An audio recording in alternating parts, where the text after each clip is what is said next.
எங்களுக்கு யாராவது சொல்லுவாங்களா? யாராவது குரல் குடுப்பாங்களா? நான் ஒரு நாள் யோசிச்சிருக்கேன். என்னோட ஏக்கம், என்னோட கனவு எல்லாமே வந்து, நாங்க இவ்வளோ அசிங்கப்படுறோம். யாருக்காவது தெரியுமா? அப்படின்லாம் நெறைய நாள் யோசிச்சிருக்கேன். நெறைய இடத்துல அசிங்கப்பட்டுருக்கேன். அப்பலாம் யோசிச்சிருக்கேன். எங்களுக்கு யாராவது குரல் கொடுக்க மாட்டாங்களா? எங்க கதைய யாராவது கேட்க மாட்டாங்களா? அப்படிலாம் யோசிச்சிருக்கேன். எல்லாரும் நெனைப்பாங்க, இந்த பொண்ணே தலைவரு, இது யாரு இதுகிட்ட யார் கதை கேட்பாங்களான்னு நெனைச்சிருப்பாங்க.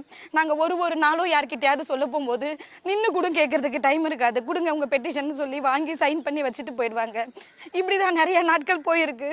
அதையும் தாண்டி திருப்பி எடுத்துட்டு போனா, நான் சரி பண்றேன்னு சொல்லுவாங்க. இதுவரைக்கும் எதுவுமே சரியாகல. ஒரு இடத்துலயும் நாங்க ரொம்ப அசிங்கப்படுவோம். அத எங்களால வெளிய சொல்ல முடியாது. ஏன்னா எங்களுக்கு கௌரவம்னு ஒண்ணு இருக்கும் அப்படிங்கிறதுக்காக குடுத்துருக்கேன். வரும், போகும் அப்படின்னு சொல்லி தான் இது பண்ணுவோம். என்ன சார்ந்து என் கணவர், என் குழந்தைங்க எல்லாருமே இந்த சொசைட்டில ரொம்ப அசிங்கப்பட்டுட்டு தான் இருக்கிறோம்.